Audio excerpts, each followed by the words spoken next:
Hey everyone, and welcome to a new episode of Frank About Health.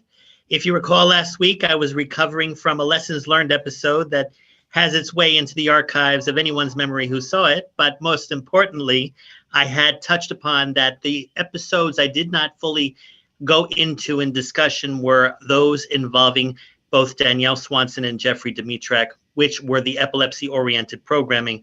And that's because for the next 2 weeks, we're going to have our monthly episode of epilepsy and its comorbidity. In this particular episode, post-traumatic epilepsy. But next Thursday, we're going to have a wrap-up with some interesting announcements of where Frank About Health is taking the whole epilepsy disorder into a much more live event space going forward into the spring and summer. Now, that all being said, we have already touched upon epilepsy and its alternative treatments. We have talked about narcissism and its relationship with epilepsy and how epilepsy are perfect targets for narcissistic abuse. And today, we're going to talk about a type of epilepsy which more than likely is due to either traumatic brain injury or some other kind of traumatic issue or disorder that ended up triggering seizures later in life. So that's something that we brought Jeff and Danny to discuss from their own experiences, as well as a surprise guest that we're not sure when he's going to arrive, but we'll also let him share his story and experience with post-traumatic epilepsy. Now, that being said, I first must issue my disclaimer before I reintroduce Danny and Jeff. And that is, if you are an epileptic patient currently under medicational treatment or undergoing any other kinds of alternative treatments, just remember that any of the information that is shared on today's episode is not for you to be taken with advice or direction. It is meant to be information or food for thought for you to consult with your primary care physician and or neurologist so that you can determine if what you learned today is useful and can help you in your current treatment protocol. Therefore, the information today is not the views of talkradio.nyc or Frank About Health, but rather, again, just information for conversation that we hope you'll learn a lot from today. Okay, that all being said, Danny and Jeff, welcome back to Frank About Health. And everyone, just also be aware, March is Brain Awareness Month, or Brain Injury Awareness Month. And so we thought this would be a fitting episode of an epilepsy-oriented episode to kind of pay a discussion and an understanding of how brain injuries can sometimes contribute to seizures. So that all being said, welcome back to both of you. Thank you, Frank. Welcome to you. Okay. I do see here that I should qualify the definition of post-traumatic epilepsy. First of all, let's look at the what's the famous word, nomenclature. You know, a person with post-traumatic epilepsy is not necessarily an epileptic. Okay, how so? Well, according to the definitions of what post-traumatic epilepsy is from the medical professionals as well as individuals that suffer from it, is that it depends upon the type of head injury you may have sustained earlier in life. Risk factors include when a person has a brain contusion, an intracerebral hematoma, or you are older than 65. Typically, people that are born with epilepsy or develop it naturally is usually in their puberty years. So if it happens later in life, one can assume that it is a post-traumatic result of some other issue. Well, you're more at risk if you're over 65, because of stroke or something like that. Correct. And of course, God forbid, there's anything like brain tumors or anything requiring surgical intervention. Sometimes that could, in its recovery process, trigger seizure disorder. Okay, seizures during the first week after traumatic brain injury are considered to be provoked by the head injury and known as early post-traumatic epilepsy. A new active brain injury, such as head trauma, is one of the main causes of epilepsy, which is about 20 to 30% of the population suffering from seizures. And D, people with intractable epilepsy and their risk of consistent head injuries during a seizure, which is pretty much, I know I have suffered from post-traumatic partial seizures due to having a generalized seizure and banging my head repeatedly and creating a brain lesion. So I can identify with that. And at the same time, the question one can ask is, does a person's seizures change over time because of the head injuries from their seizures? And I think, Jeff, you can speak to more of that. So that's the general overview of post-traumatic epilepsy versus overall epilepsy. But I think statistically, we're saying that the population of those suffering from seizures are 20% non-epileptic patients, correct? Well, yeah, and epilepsy has no identifiable cause in about half the people with the condition. In the other half, it may be traced to various factors like genetic influence or a brain infection like encephalitis or now COVID, of course. And when you're younger, it might be a high fever or say febrile seizures. And when you're a young child, you might have heard of that term. And certain medications sometimes might be the cause of seizures. And when I was doing some reading about the cause of TBI, because this is a Brain Injury Awareness Month, and many people are spreading awareness because of their brain injuries this month. So the doctors many times have to rule out alcohol misuse because, because their drunkenness, many times it will lead to a fall and then hence a head injury. And so epilepsy is a condition where there is unusual electrical activity and in the brain causes people to I would say pass out, shake, or unusual behaviors, and we call this having a seizure. And head injuries also put people at risk for things like concussions, dizziness, vertigo, migraines, headaches. People who are at risk for head injuries are people with intractable epilepsy, people having seizures all the time, but they are also people that are playing sports or risk takers like mountain climbers or deep sea divers or people of that nature. A good percentage of epilepsy cases are people that have head injuries and maybe people that are veterans, that have also had an injury because they had it while they were doing their duty as a veteran. And it could be caused by scarring on the brain. And this may mean an individual begins to start having epileptic seizures. So that wasn't the case for me. I started having it when I was a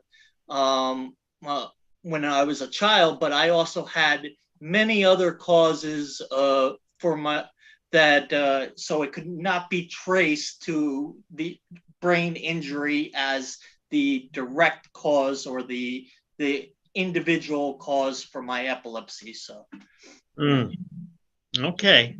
And so, Danny, what would you classify? I mean, I know you raised your hand when we talked about unexplainable causes for your history with epilepsy. Oh, what would you say?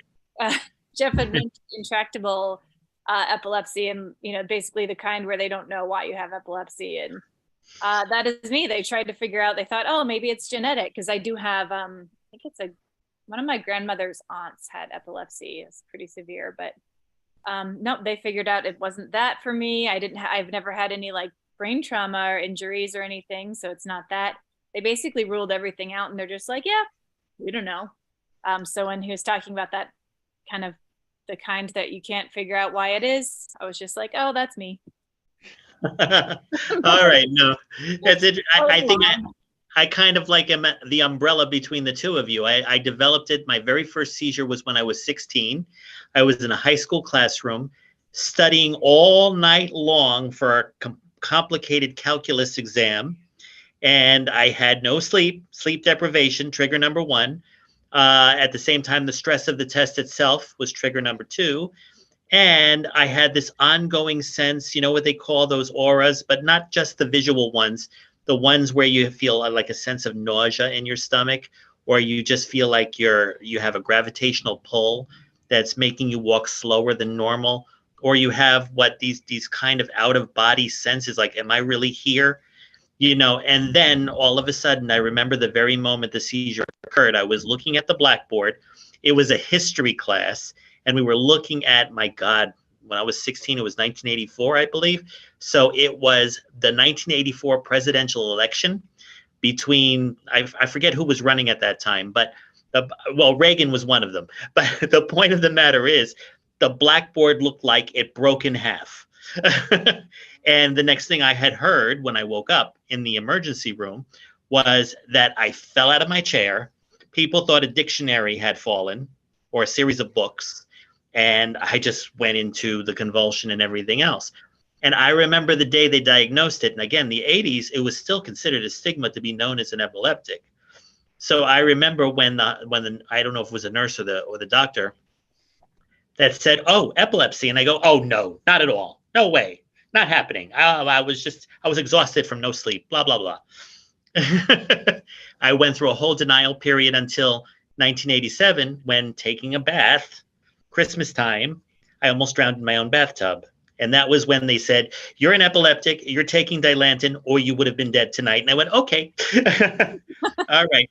But we're now being told 2 minutes to break. The bottom line is that I had learned earlier in my life that I basically was destined to have it, because after meeting a lot of different doctors and finally landing with the one that I've been seeing since the 90s over at NYU Langone Comprehensive Epilepsy Center, he identified it as genetic epilepsy, genetic grand mal seizures. And so it's also interesting that you mentioned nerve cells. Well, you mentioned nausea. There's a lot of nerve cells in your stomach, and a lot of people will say that it was due to something that they ate, or they might have had food poisoning, or there's got to be a relationship between the stomach and the brain, and there is a lot of nerve cells and a lot of there's a big connection between the epilepsy and the stomach. Yeah, so. Right, because there's all the electrical communication that's also misfiring throughout the entire CNS, now central nervous system.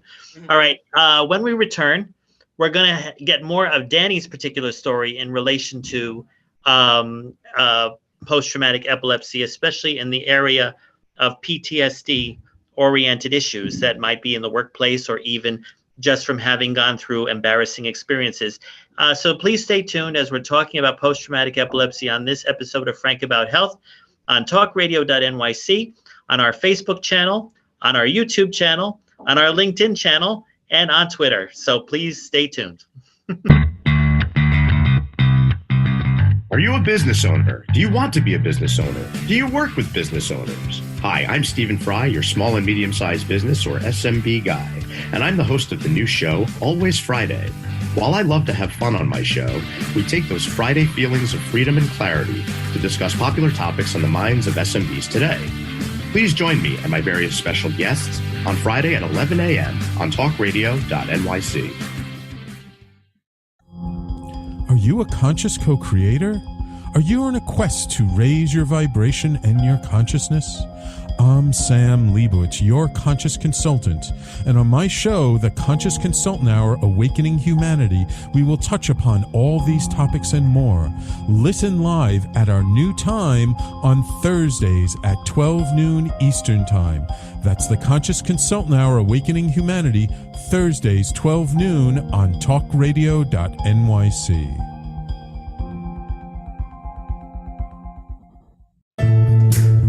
Are you on edge? Hey, we live in challenging, edgy times, so let's lean in.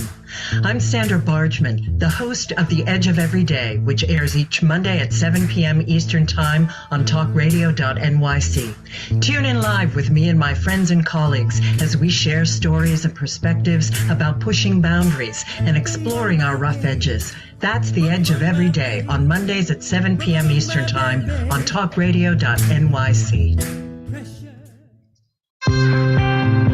You're listening to Talk Radio NYC. Uplift, educate, empower.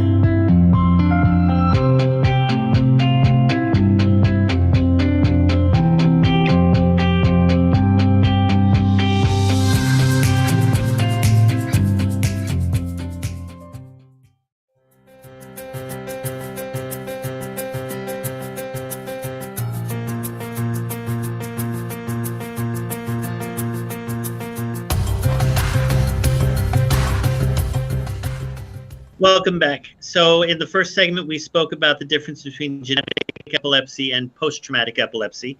And today's episode is devoted primarily to post-traumatic, but we are giving a general overview of what epilepsy is, as Jeff had mentioned all the details, including the example of how the central nervous system within the stomach is connected to the brain activity, warning you that a seizure is coming. Aside from the auras and the medications and other aspects of epilepsy, the one thing to realize is that when dealing with typical epilepsy, the type that is diagnosed as epilepsy, it can happen at different stages in life. Typically in the younger years, there have been stories of, diagnoses of grand mal, petit mal, at the same time, people saying juvenile myoclonic, Lennox-Gastaut syndrome.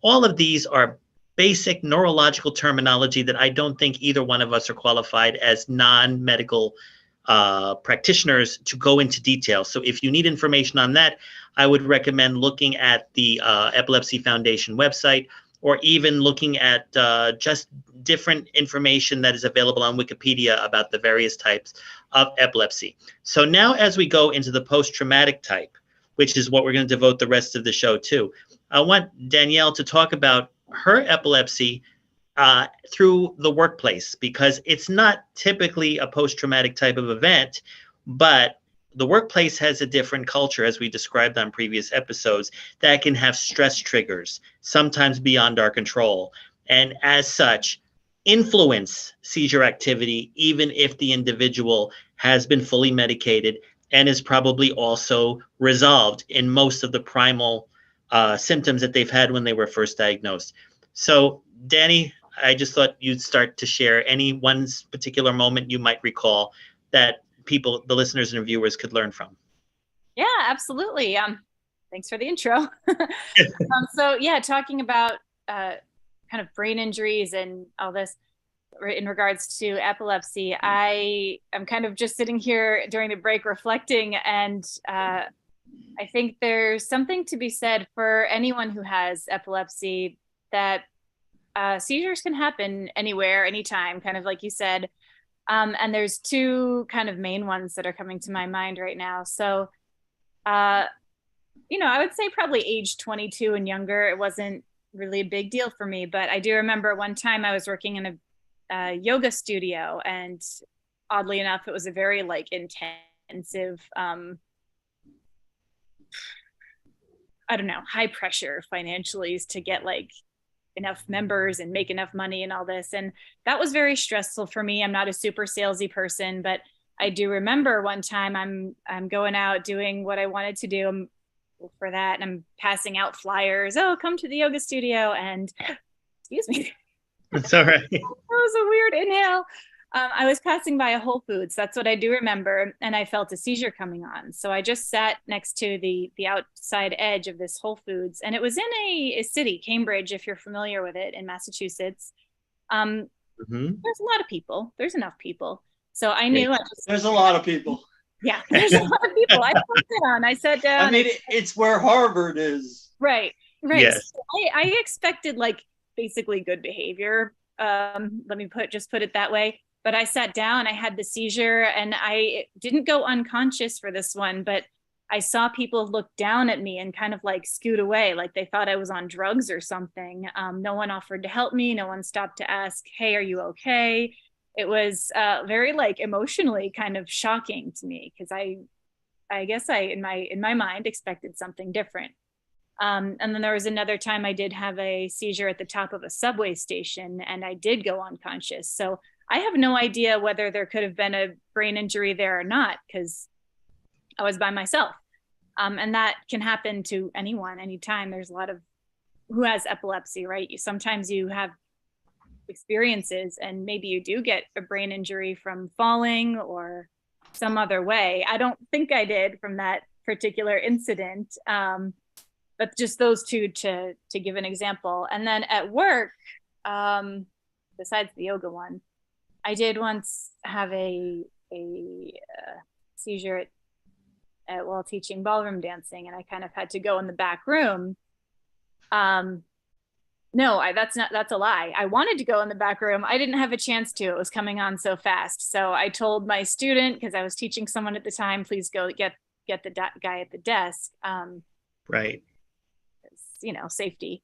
And the guy at the desk, he was a young kid, so he was like trying to clear out the whole room, tell everyone to go away. I was fine. I just sat down. But there was this kind of like stress, mostly from the people around me, like worrying. And for me, I'd rather just have everyone relax and stay calm. But anywhere, like I work in a city, I've always worked, I guess, in cities that are pretty high pressure in all my work. So it's right. There's always that stress, and that is for me the biggest trigger. I don't know if I explained that well, and if that's the story you were looking for, but well, no, it does give an insight into how that what an individual already suffering from intractable epilepsy can actually become a patient with post-traumatic epilepsy, depending upon the location of your seizure. I mean, where you mentioned the subway example, God forbid you fell down the stairs during that seizure. Yeah, that was my first thought. Back up. Right. Just get away from the stairs. That's all I could do. Right. I mean, I could tell you that how I can relate to that is my last full-blown seizure was in 2005, and I had just come out of the subway station. Everything in the subway looked yellow. Everything from my own hands to the subway car to the people. And I had just got out right a block away or 2 blocks away in the Rockefeller Center area where St. Patrick's Cathedral was. So I was running up the stairs towards St. Patrick's Cathedral across the street there was traffic lights, so there was no oncoming traffic. But as soon as I made it to the steps, I fell into the seizure because I knew it was happening. And I hit my head. I hit my head in the back where it was bleeding, and I needed to get staple sutures or whatever they call them in the emergency room. But it was very interesting because I had all the signs and warnings. And thanks to St. Patrick's Cathedral, I always consider that the moment of divine intervention. I was able to get protected by the tourists and the workers that were going by, get me into an ambulance, and then go to Bellevue Hospital, where I simply checked myself out and got treated. But it did notice that since that day, I was getting a lot of forgetfulness side effects, probably because of whatever concussion, or I wouldn't call it a post-traumatic issue, but I would just simply say whatever my concussion was reacting to stemmed from, having an injury due to the fall, even though it was a full-blown attack. So that's how I related your subway story, Yeah, and I see a statistic here. It says people with head trauma are 12 times more likely to have seizures. So. Yes. Although what's ironic, though, Jeff, is those are the last seizure. That was the last full-blown seizure I ever had. The one that happened at St. Patrick's Cathedral. Well, it's very scary to have it in a subway because really you do not want to fall over the platform, so you don't know which way to go, and you don't want to lay down in a really nasty situation. You don't want to run out of the subway because you don't want to run upstairs. So I mean, it's like no man's land. Yeah, exactly. You guys remember that there was a story about that, I think probably 10 years ago now, at least, where the guy had a seizure, fell into the New York City subway train tracks, and some other guy just jumped on top of him and made sure that the two of them were in the middle of the tracks because the train was coming. I do remember that story. It was amazing. Yeah. A little bit of trivia is that very person who saved that guy ended up on Deal or No Deal, and they tried to give him a prize even though he lost the game. Oh, that's nice, I think. It was a tribute show. Well, I don't think Deal or No Deal has been on the air for about 10 years now, but I had remembered they had that special episode with that subway savior. Let's just call him that for the purpose of the conversation. And he was the first of many because now it became a regular event. So all this talk about subways and epilepsy, I vow never to take a subway again unless it's a real emergency. And when I do go, I hold on to the pole, looking to get out as soon as I can, even if I'm only going 2 stations away, but I can tell you that that's how I got COVID too. I actually caught it from people in the subway on March 11th, 2020, when I ended up with the symptoms after 10 days of incubation. But you got the original COVID.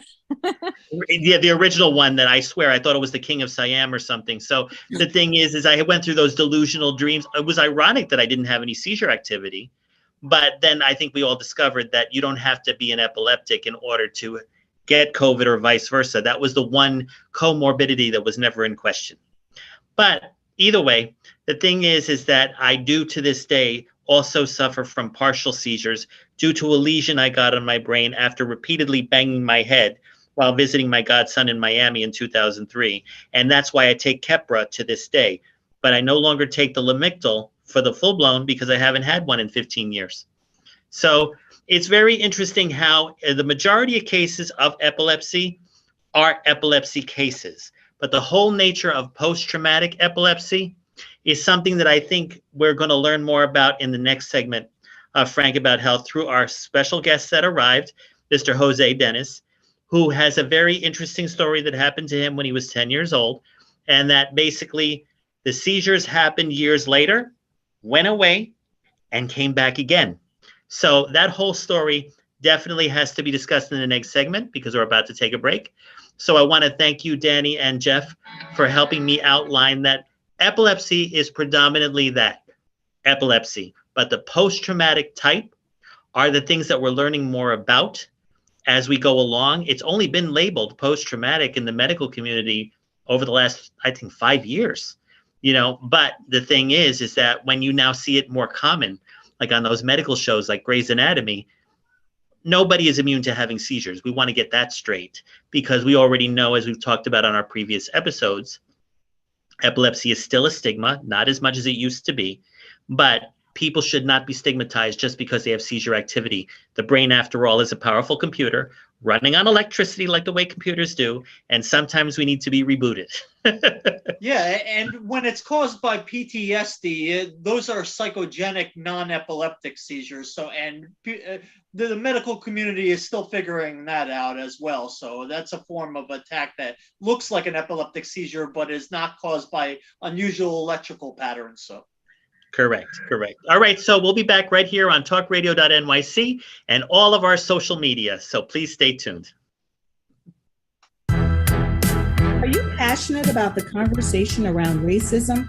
Hi, I'm Reverend Dr. TLC, host of the Dismantle Racism Show, which airs every Thursday at 11 a.m. Eastern on talkradio.nyc. Join me and my amazing guests as we discuss ways to uncover, dismantle, and eradicate racism. That's Thursdays at 11 o'clock a.m. on talkradio.nyc. In a post-COVID world, you may have many unanswered questions regarding your health. Are you looking to live a healthier lifestyle? Do you have a desire to learn more about mental health and enhance your quality of life? Or do you just want to participate in self-understanding and awareness? I'm Frank R. Harrison, host of Frank About Health, and each Thursday I will tackle these questions and work to enlighten you. Tune in every Thursday at 5 p.m. on talkradio.nyc, and I will be frank about health to advocate for all of us.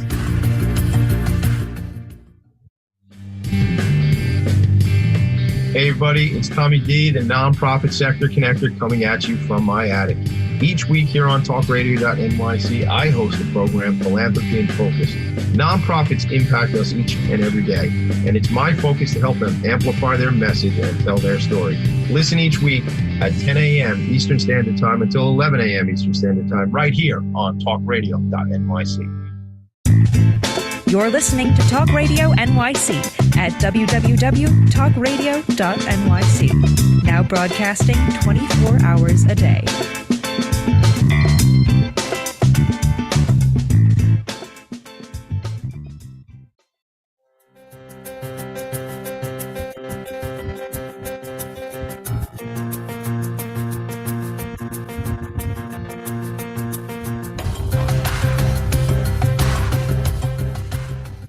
Hey, everybody, and welcome back to this episode of Frank About Health. As I mentioned before the break, I'd like to welcome Joey, Jose Dennis, as he's properly known, but he has a very interesting case of what we would model post-traumatic epilepsy. And so without further ado, Joey, welcome and tell your story. Hello, nice to see you. Hi, Danny. My situation was, it goes back when I was 10 years old, in January 4th, 1980. I was hit by a van, and the impact caused me to slide across the street. Joey, can you speak a little louder? We're hearing feedback. Maybe you could talk right into the microphone. I'm wearing my earphones. Oh, now. Okay. Yeah. Yes. Okay. Like I was saying, when I was 10 years old, I got hit by a van, which caused me to slide across the street and hit my head against the pole that holds up the train track. And that caused me to be in a seizure, in a coma for 9 days. And after I woke up out of that coma, I was being given enlighten. And they kept saying that it's to prevent seizures, and so on and so forth. I was in the hospital for 6 months. So I took schooling in the hospital in order to be promoted to the grade. After that experience, when I was in college, at the age of 21, which is my third year of college, is when I started getting seizures. And it first happened in the dinner room with my family. So that's when I had my first full-blown seizure. And they took me to a Mercy Hospital in the Bronx, and still giving me Galantin, which never did much for me. I always got seizures with that, and so on and so forth. So it's been an interesting situation. Then in the year 1997, in October, September around there, I stopped getting the seizures. And from that time until the year January 23rd, 2017, is when they started coming down. But thank God the research has increased so much in the field of epilepsy that I was able to, they gave me the levetiracetam pill, which has thus far prevented me from having seizures. Well, levetiracetam is the chemical name of Keppra, correct? That is correct. Mm-hmm. That is correct. So, yeah. Every once in a while, I guess, when I will miss the dose of my pills or something, then, or if a stressful situation arises, is when I get a seizure. But it's been over 10 months that hasn't occurred since that. So, Yes. so far, the medication is working fine. And Yes. I'm trying to keep my level of stress down as much as possible so that won't occur. Yes. So right now I'm in a trip with children. We just going back home. Yeah. So I'm in Philadelphia on my way back. Okay. Well, basically the thing is, it's kind of interesting, Danny, that we've been talking about subways, and what we're here experiencing is Joey on a bus, no less, because, subway versus bus. But the thing is that he was talking about how he was hit by a van, which, I hate to put it in the descriptive way, flew him across the street, where he banged his head on a pole that holds up the subway tracks. An upper level Bronx, not underground subway, but an upper level subway. And it just basically knocked him out unconscious, was in a coma. I know there was surgical intervention as well to help repair bone damage on the leg and arm. But the thing is that the seizure itself incubated. It didn't happen when he was 10. It happened basically 11 years later. And then to go through 10 years of it, and then incubate again and come back 20 years later, that's an interesting pattern that I don't know if neurologists or even people in the field of epilepsy are aware of how those seizures in itself are either activated or reactivated after having been suppressed without medication on top of that. But what's interesting, go ahead. They look for patterns, and a lot of times brain injuries cause brain inflammation. And brain inflammation contributes to the generation of an individual's seizures and or the transformation of a normal brain into one that generates spontaneous seizures. Interesting. That should be my issue because. And that itself is the definition of epileptogenesis. And it's funny that you were saying cerebrum. I think they spell it that way so no one can pronounce it. Yeah, I mean, what we are finding, like both in. What I wanted. Oh, go ahead. What I wanted to say is that the area of my brain that was impacted was the left side of my brain. So every time I have a seizure, I am kicking out with my right hand or my right leg. Yeah, because I sometimes feel like I've been told that I look like I'm reaching out with my right hand to grab onto something while I'm undergoing the seizure.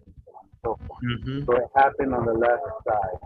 But the CAT scan, no MRI, no EEG, have pinpointed exactly where in the brain is causing the electrical current to move. Well, yeah, because what's going on, Jeff, is that he's explaining how the injury occurred on the left side of his head, his arm, and his leg, where all the surgeries occurred, as well as the initial injury, the bang on the head against that subway pole, whatever you want to call it. But the thing is that we all know how the brain works. Anything in the left lobe affects the right side, and the right affects the left. Now, that being said, I think it's easy to diagnose the type of seizure disorder a person has during a seizure if you notice a certain half of the brain or half of the body reacting more dormant or dominant. And therefore, it possibly can help those that don't know anything about seizure control or activity, when it can be a frightening experience to witness, but yet to be able to do what you can to advocate for the patient, whether they're being diagnosed for epilepsy or understanding that it is seizure activity due to TBI. Yeah, and I think it's very important for people sometimes that are half conscious during their seizures. If they feel a tingling on one side of the body, they got to mention that to their neurologist, because that might be the foci of their seizures. Correct. And I mean, according to what I've witnessed with Joey's seizures, they do happen in the full-blown schema. It's not a partial seizure. But it does start with a leaning to the left, a stare and a glaze, and then all of a sudden stuttering into the full-blown attack. So you get to see the pathway as it's kind of exploding throughout the entire circuitry, the motherboard, if you will, you know. But the thing is that what I find, even myself being an epileptic for now going on 40 years or whatever it's been, is that when I've observed his version of epilepsy, or let's just say post-traumatic epilepsy, it's still very interesting to observe and learn from, because on one level, we're only seeing that medications are still the go-to solution for any form of seizure disorder. We don't think that really is the ultimate solution. I'm sure, I know, Danny, you've been researching into vagal nerve alterations, whether it's surgical or some other procedures. We've all talked about cannabis, but there has to be some form of control for even those that are not yet born, that I guess the medical profession or the people at the Epilepsy Foundation are trying to continue to research, so that people can understand that whether you're living with epilepsy or post-traumatic epilepsy, it's like there is a solution to it, just like we have found some form of control for something like COVID, which 3 years ago was a complete, you know, what are we going to do about this? You know? So yeah, and you might ask, why do some people have seizures or migraines after experiencing a head trauma and others don't? And some neurologists would say that there might have been an instability there or a vulnerability there. So that's why someone might start having seizures, or that the head trauma was more severe in one person, and or there was maybe bleeding, internal bleeding, or it could be a number of different things. You know, I guess comparing it to myself with my partial seizures that affect my left temporal lobe, and I'm conscious throughout them, and I've been able to control them as they're happening. Almost like, okay, assume the position, you're going to go through the roller coaster routine now, you're in the spin cycle of the washing machine, then you're spending about 3 minutes getting all of your thoughts back in a row, but never finding your sense of unconsciousness. It's like, okay, then there must have been, like you said, bleeding in that area of the brain, which contained it and prevented it from becoming a grand mal attack. Yeah. You know? Post-traumatic epilepsy, I guess, in some ways has always been there, but people didn't identify it as such. They just said, okay, the person is having a seizure, yet they just had brain surgery, yet they just had a concussion, yet they just got hit by a van, in Joey's case. But I think for the epilepsy community to dub it post-traumatic epilepsy might actually serve the epileptic community well in coming up with better treatments, understanding that seizure disorder is a symptom and not the actual disorder itself. Yeah, and the people having seizures, the consequences of multiple injuries impact their ability to remember things, recall names, remember facts, speak eloquently, and many other things. So all a person can do is try to keep their mind sharp, and memory exercises, and many neurologists have recommended Sudoku or something like that to me. Yes. Yes, I'm trying to do some games with your brain to do recall. I wonder if binge watching is the same thing. I'm just kidding. That all being said, we're about to take our next break. So when we return, we'll spend the remaining 15 minutes pretty much wrapping a summary of post-traumatic versus epilepsy. And thank you for all staying tuned, and we will see you in a few, right here on talkradio.nyc and all of our social media. Hey everybody, it's Tommy D, the nonprofit sector connector, coming at you from my attic. Each week here on talkradio.nyc, I host the program Philanthropy in Focus. Nonprofits impact us each and every day, and it's my focus to help them amplify their message and tell their story. Listen each week at 10 a.m. Eastern Standard Time until 11 a.m. Eastern Standard Time, right here on talkradio.nyc. In a post-COVID world, you may have many unanswered questions regarding your health. Are you looking to live a healthier lifestyle? Do you have a desire to learn more about mental health and enhance your quality of life? Or do you just want to participate in self-understanding and awareness? I'm Frank R. Harrison, host of Frank About Health, and each Thursday I will tackle these questions and work to enlighten you. Tune in every Thursday at 5 p.m. on talkradio.nyc, and I will be frank about health to advocate for all of us. Are you a conscious co-creator? Are you on a quest to raise your vibration and your consciousness? I'm Sam Leibowitz, your conscious consultant, and on my show, The Conscious Consultant Hour, Awakening Humanity, we will touch upon all these topics and more. Listen live at our new time on Thursdays at 12 noon Eastern Time. That's The Conscious Consultant Hour, Awakening Humanity, Thursdays 12 noon on talkradio.nyc. You're listening to Talk Radio NYC at www.talkradio.nyc. Now broadcasting 24 hours a day.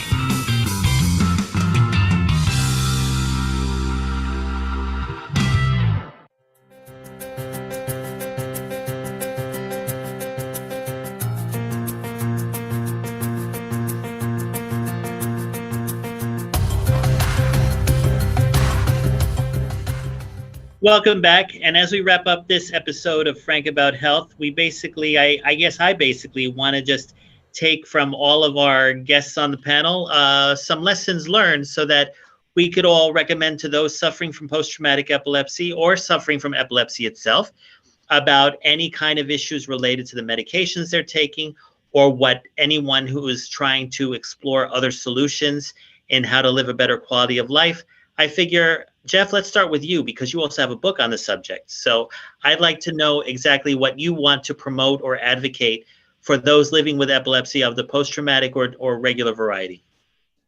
I was going to tell a story, and since you mentioned the subway, I'll tell a story as an adult, of when I was falling down the stairs, it was in the city streets, and it was near a gym, and like the gym was underground, so you had to go up the stairs to get out of the gym.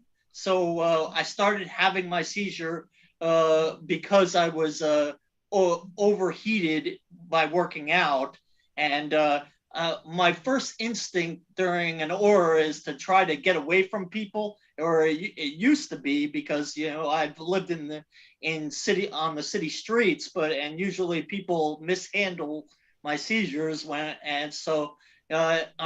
out of the gym was my first instinct, which it shouldn't be. It should be just to lay down, have my seizure, but sometimes you don't always do the right thing, so in your aura.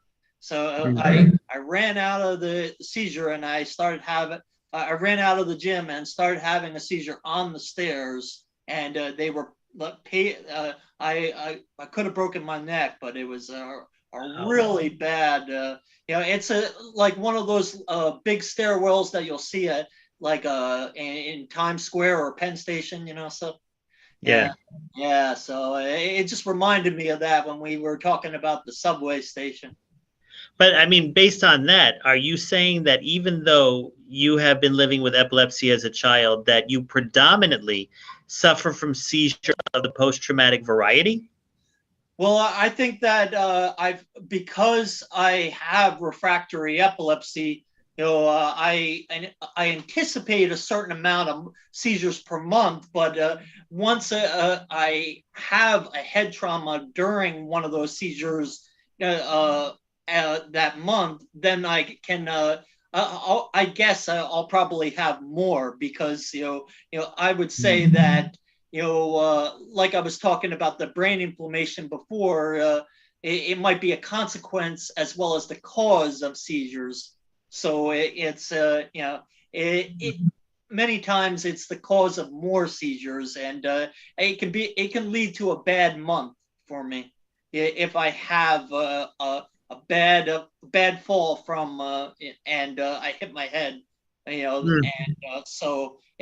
usually my seizures come in clusters, so that's not the case for everyone, but so I'll have a pretty bad one, but then I'll have, say, a complex partial after that one,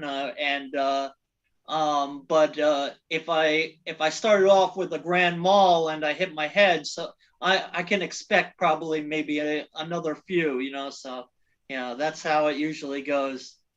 So your basic takeaway from your own experience is that everyone should be owning the patterns that they have learned to become accustomed to when they know a seizure is coming on, where they need to be, what they have to do to protect not only the people that are in the area, but also themselves from falling down a flight of stairs, God forbid, or even doing what they can to continue the medication and any other special assistance, especially if you are suffering from other symptoms related to the attack, right? Well, a lot of times, I'll have them right before I go to bed. I'll have them in that period where you're falling asleep. That's when I'll have a seizure. So what I'll do is I'll get out of my bed when I feel that aura coming on, and I'll move to the floor. So I keep a pillow on the floor of my room, and I keep my room seizure friendly, a safety. I try to keep it safe, so no sharp edges around, so because I anticipate that I'm going to have some seizures at night and in my bedroom. So.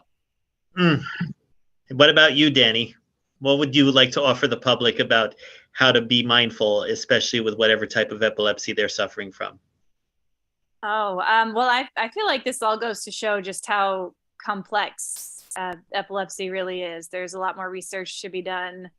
I usually have my seizures at night too, if I have them, although that's changed over the past year. But, I think we all just have to keep looking for new ways, or whatever ways are going to work best for us. So for some people, it's trying different medications. For others, brain surgery or the vagus nerve stimulator is an option. I know we were talking about nervous system earlier, and actually for anyone, I get really into a lot of the holistic stuff, right? I tried yoga and meditation for a while. I still do that does help tremendously for me. But they are starting to find research about the vagus nerve system being related to or corresponding to, at least, some of the chakras. That if you're familiar with that, anyone who wants to research that, it's a very interesting rabbit hole to go down. But that's why a lot of this holistic stuff actually does at least work or help.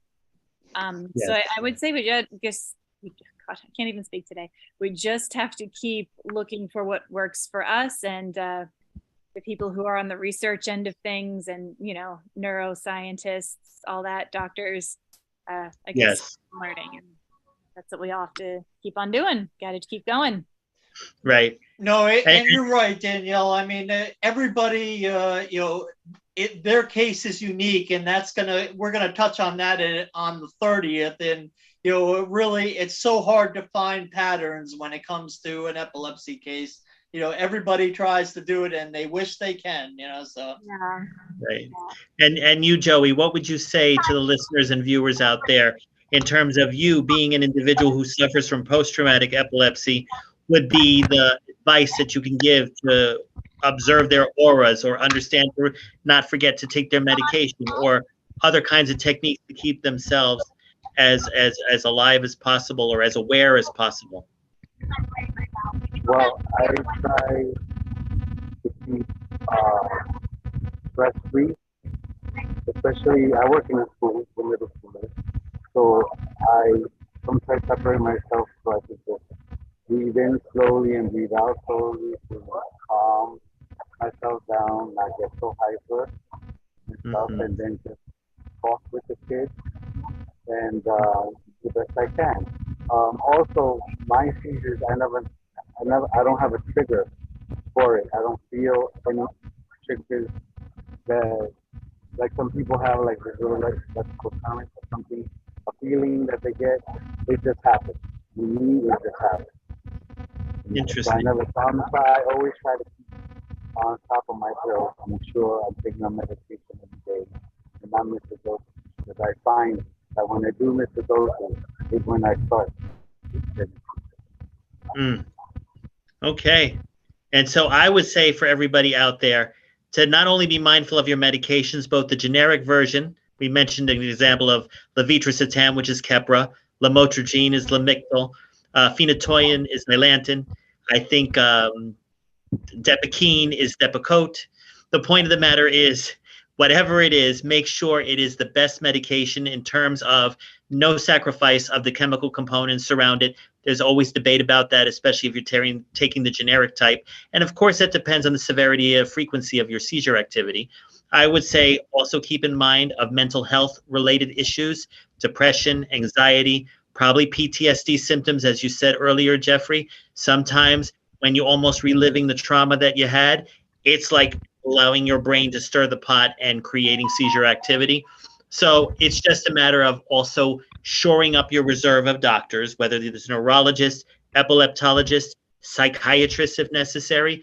Sometimes, for example, the bipolar patients, they were prescribed Lamictal, just like the epilepsy patients. So there could be a correlation for those particular patients, but at the same time, it's just an issue of trying to understand that neurological health and mental health are sometimes work together. And in order to emphasize your quality of life, you have to be mindful of all the aspects of your life so that you don't trigger seizures, but at the same time, you also have a way of stabilizing yourself throughout your community. Speaking about community, I'd like to promote tomorrow's slate of shows. We start with Always Friday. Actually, no, we start with Philanthropy and Focus with Tommy D. Then we have Always Friday with Stephen Fry, and our new show Intangify with Matthew Asbell. And that's a very interesting guy that's joined our network. He has told me in advance there are a lot of health IP issues that we will be discussing later on Frank About Health over the coming months. At the same time, I want to say that next week, as Jeffrey indicated, we're going to have a wrap up all the epilepsy shows that we have worked on together since December. And we're going to give you all a nice opportunity to see us all live in the summer months. And we'll talk more about that next week. Thank you, Joey, for being here and talking about your case. If you have any questions about Joey's case or Danielle's, myself, or Jeff, you could contact me at frankrharrison1@gmail.com, and I could forward you their information if you would like to reach to them directly. But we are here to be frank about epilepsy right here on Frank About Health.